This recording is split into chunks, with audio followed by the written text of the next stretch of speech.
Club Med, vous avez dit le mot, regardez, autre image, donc cette fois il nous présente sa petite piscine parce qu'il fait chaud. Ouais.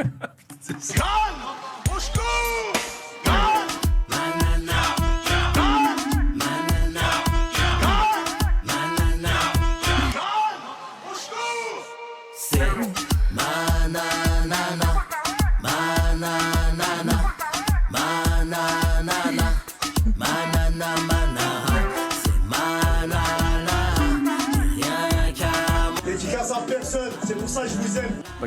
Bruno Pomar, même vous êtes sidéré en voyant cette image. C'est pathétique, parce que je pense aux policiers qui les ont mis en prison, aux gardiens de prison qui voient ça. Effectivement, ça nous déstabilise totalement. Et quand on sait les conditions dans lesquelles sont nos prisonniers en France, puisqu'on a 83 000 prisonniers quand même, hein, donc on a 130% de surcharge pondérale, non, mais d'occupation dans ces prisons, c'est vrai que ça pose question. Mais et en même temps, ce que je comprends pas, c'est que les surveillants, ils voient la piscine là. Non, mais au bout d'un moment, les surveillants, c'est toute la journée. Ils ont des milliers de mecs à gérer. Au bout d'un moment, s'ils commencent à regarder tout ça, là, il va y avoir des sanctions, c'est certain. Mais à un moment donné, qu'est-ce que vous voulez? Quand on parlait la dernière fois des activités à faire en prison, culturelles ou sportives, jouer au foot. Folle, hein. Honnêtement, je voudrais qu'on la remette plein pot quand même, cette image, parce que je trouve... Regarde, elle est folle, cette image. Mais bien sûr. Il est en prison, je vous rappelle. Hein, c'est pas le Club Med, comme le disait Julien Audoul. Il est en prison. Il est en train de nous présenter sa piscine. Il a réussi à se faire une piscine. Il a réussi à se faire une piscine, il a réussi à la remplir d'eau, et il s'allonge. Et en live.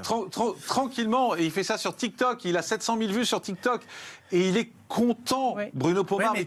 Non, mais j'entends bien. Et en même temps, dans ces prisons, compte tenu de la complexité, quand on parlait à un moment donné des activités sportives qu'on leur fait faire aux mecs, on est obligé. Pourquoi? Moi, je pense toujours aux agents pénitentiaires. Parce que si on leur fait pas jouer au football, on n'a pas joué au football en prison, à ce moment-là, on fait comme on faisait au Venezuela, etc. Et on interdit tout, on leur met des menottes du matin au soir.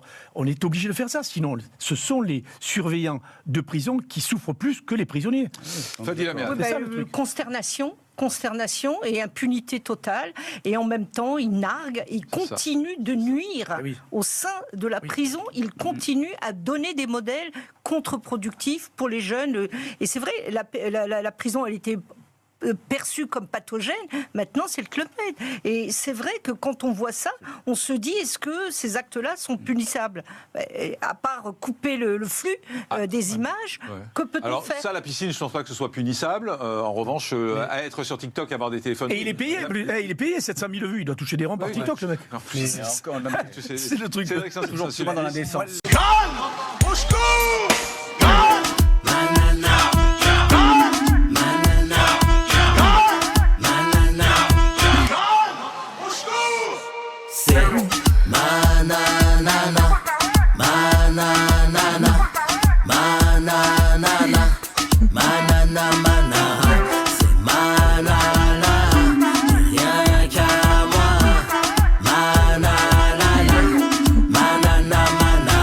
La chanson de l'été, Nana Manara de Nicolas Malone sur Spotify, iTunes, et bien sûr Deezer pour bouger, danser, se remuer. L'été sera chaud avec Nana Manara.